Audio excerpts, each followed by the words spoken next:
Can you give us, first of all, perhaps just the logistical and procedural steps that you have to walk through to get there? Step number one is to sit down with yourself and those close to you and identify what's important as you look for a job. For some people, geography might be most important. For other people, the exact scope of practice might be most important. And then for others, maybe it's a nice mix of those two things. After that, sitting down with some of your trusted mentors and colleagues, looking specifically at different practice locations, practice environments is important. And then finally, having your mentors reach out to people at the institutions which you've identified to be suitable for your practice to see if there's actually a position that you could have there is really the last step, and then you go from there. For some people, this also requires moving to a completely new city.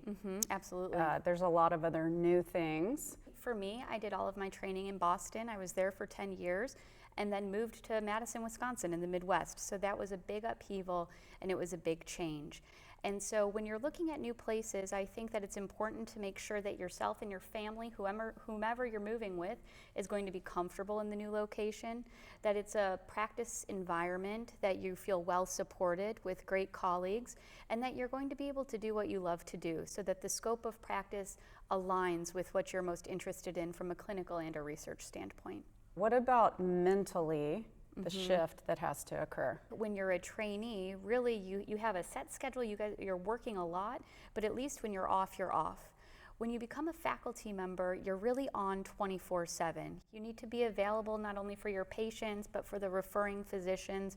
And gosh, just the emotional toll of operating on patients and knowing that they're your patients in the hospital really can weigh on a person. So you touched on it briefly about the emotional side of this, where you are the ultimate decision maker for a patient's care and perhaps also interacting with the patient's family members. Can you speak to that and how you've learned to balance and manage that?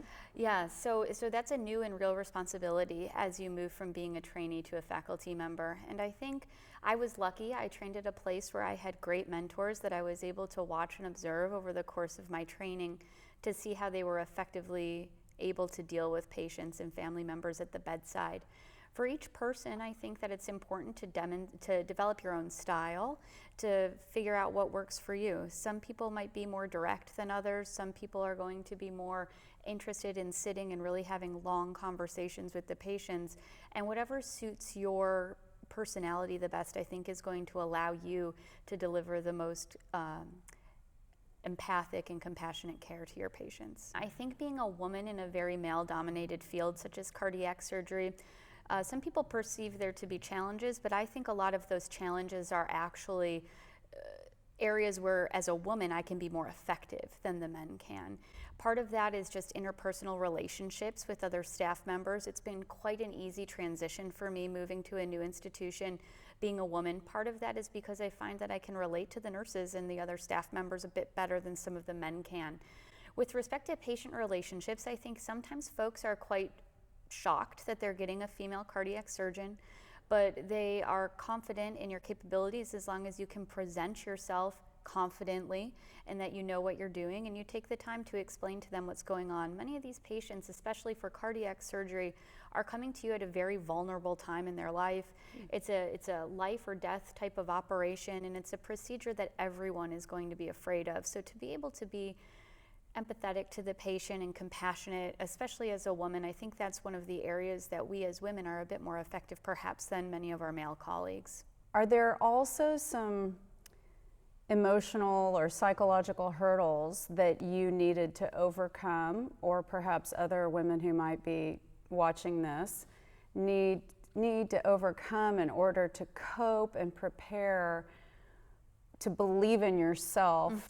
The imposter syndrome is kind of what you're getting at there, I think, knowing that you're well trained and that you have the skills and possess the capabilities to do the job, but maybe in the back of your head, for whatever reason, there's a little voice that's saying, I don't know if I can do it and I don't know what I'm doing here. That's a real thing, and I think that's been documented in lots of research, specifically with respect to women in science, technology, and medicine. For me, I certainly have that. There's days that I wake up and I think, who the heck hired me to do this? You know, like, how am I the attending surgeon for this patient's heart transplant? But I really kind of step back in those moments and I think about validation that I've received from my training, from my mentors, regarding my skills and capabilities. And I kind of give myself a little pep talk, if you will, and verify that I should be here just as much as anyone else. And then I kind of walk in with a fresh start to the day. Mm-hmm. So what words of encouragement would you have to someone maybe a year behind you who's about to embark on this whole transition?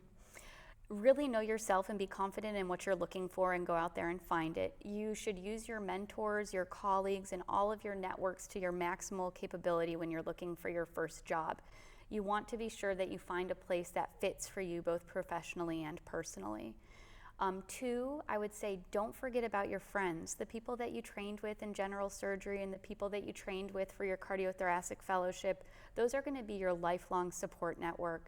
Those are folks who understand and appreciate what you do every day, and they're the ones who are going to really understand when you have a bad day and you need to talk through it. So reach out to those people and don't lose touch. And then third, don't forget about yourself. You know, do the things that you love to do. I love to run, I love to cycle, and I still do those things, and it makes me quite happy. And when you take your first faculty position, the emotional toll might be higher than as a trainee, but you have more time to invest in yourself and to provide for your own wellness. So I would encourage everyone to do that too, because you'll just be more professionally and personally satisfied when you take some time for yourself.